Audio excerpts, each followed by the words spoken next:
Hi guys! Welcome back sa aking YouTube channel. So for today's video ay sasagutin naman natin guys yung mga nagtatanong kung pwede daw ba yung may tattoo. May tattoo yung sa pag-apply bilang domestic helper papuntang Hong Kong. So, i-share ko lang guys sa inyo kasi meron din akong tattoo. Meron akong tattoo guys. Ayan. So, maliit lang siya. Maliit lang. Pero, ang naging problema ko kasi visible siya. Kitang-kita talaga siya kasi dito ko siya pinatato. So, advice ko lang guys na kung may balak kayong magpatato, tapos gusto nyo pang magtrabaho, ibang bansa, gusto nyo pumuntang Hong Kong, ganyan, mahihirapan kayo guys. Kasi ako, nahirapan din ako kasi marami akong in-apply ang mga agency, ibang mga agency na maganda sana yung mga agency na yon, kaso yun nga, hindi sila nag-a-accept ng visible na tattoo.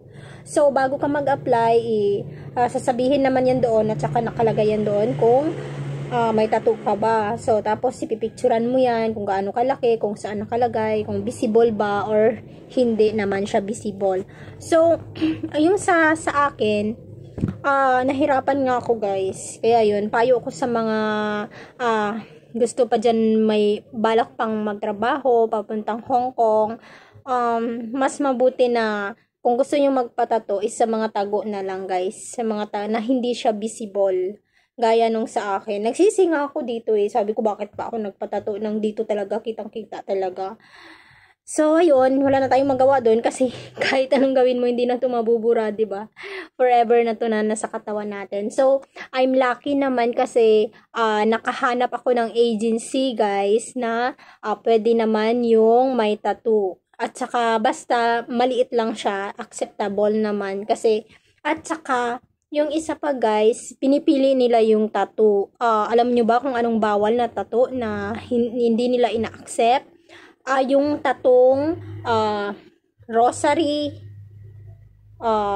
tapos yung si Papa Jesus, tapos yung rosary, and then yung mga malalaking tattoo na talaga na visible, yun hindi siya acceptable guys kasi yung ibang mga employer, syempre yung sa religion nila, iba-iba tayo ng religion, so parang hindi nila accept yung ganun. Kaya yun guys, marami akong in-apply ang mga agency, and then ayun, sayang kasi hindi nila ako in-accept kasi nga visible yung tattoo ko. Sabi nila not allowed yung tattoo sa kanila. So ayun guys, so buti na lang nakatagpo ako ng agency na I'm thankful naman kasi ayun nga, pwede yung tattoo ko. At saka nahirapan din ako guys dito kasi syempre sa resume natin, 'di ba, nakalagay yan doon yung kung may tattoo ka. Nakailang employers na din ako na ni-reject kasi nga may tattoo ako, ganun. Pasalamat lang din ako kasi sa panahon ngayon, hindi naman lahat ng employer tawag doon, yung very conservative sila, mga ano na rin sila, 'di ba? Yung ano na din sila sa generation ngayon. So, accept naman nila yung tattoo ko kahit maliit kasi maliit lang din naman siya. So, okay lang din naman sa kanila. So, nung in-interview ko, sabi ko may tattoo ka, pinakita ko yung tattoo ko. Sabi ko ito po, ito ganyan. Ayan. Pero yun nga, yung naging ano din sa akin kasi dapat matagal na akong nagkaroon talaga ng employer, pero dahil nga sa tattoo ko, meron umayaw talaga.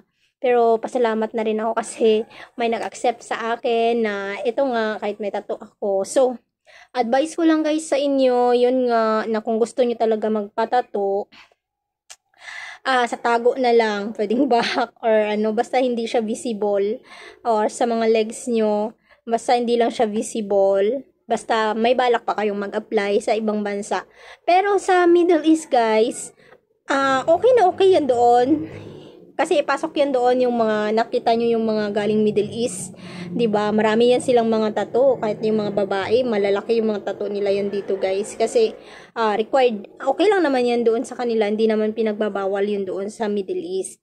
Kaso yun nga, at buti na lang, isa lang yung napagdesisyonan kong ipatato sa katawan ko, guys. Kasi gusto ko lang talagang itry na parang naaano ako sa mga, kasi yun nga, yung boyfriend ko nga is maraming tattoo. At saka nagtatato siya, guys. So, parang nainganyo naman akong mag-try. Kasi sabi ko, para maranasan ko. Gusto kong maranasan yung sakit. Gusto kong maranasan yung sakit. Yung feeling na, yung tinatatuan ka, guys. Kasi gusto kong maranasan sa kung gaano kasakit, kung kaya ko ba. Ayan, guys. So, ayan, nag-try ako. At sobrang sakit. So, sobrang sakit, guys. Kahit maliit lang yan. Buti na lang ganito yung pinatato kong, yung design. Kasi sabi nung employer ko, ano yan, that's an angel. Sabi niya ganun. Sabi ko, yes ma'am, ganyan ako. Tapos smile lang ako. So, ayun, parang nagustuhan naman nila. Pero, magkakaproblema ka, guys. Basta, yung tattoo mo is, yun nga, kakaiba, di ba? Dapat yung tattoo mo is yung may meaning, ganyan, at saka acceptable naman sa religion nila, ganyan. Syempre, lahat naman ng mga religion is naniniwala naman sila sa mga angels, ganyan, di ba? So, buti na lang ito yung naging tattoo ko, guys, kasi tinanong ako kung ano yan, anong meaning, ganyan. So, ayan lang, guys, yung may share ko, at sana may napulot kayong aral dito sa video kong ito. At kung okay ba yung may tattoo sa pag-a-apply papuntang Hong Kong. So, yun, guys. So, may nakasabayan naman ako na malaki yung tattoo niya. Malaki yung tattoo niya dito banda. Visible din siya, pero ayun nga, sinabi na dapat kung yan na yung naging tattoo mo, wag mo nang dagdagan pag mag-a-apply ka ng Hong Kong. Kung isa lang yan, isa lang, wag mo nang dagdagan. Yun yung sabi sa amin ng aking broker. Sabi niya, wag nyo nang dagdagan kasi yan na yung tattoo nyo. Wag na kayong magdagdag kasi magiging problema yan pag yung amo nyo syempre ayaw nila ng ganyan. So, yun lang, guys. Sana may natutunan kayo sa video ko. Maraming salamat. At syempre, huwag niyong kalimutang mag-subscribe yan sa akin. Pindutin yung notification bell yan sa baba para updated kayo pag may bago akong i-upload na video.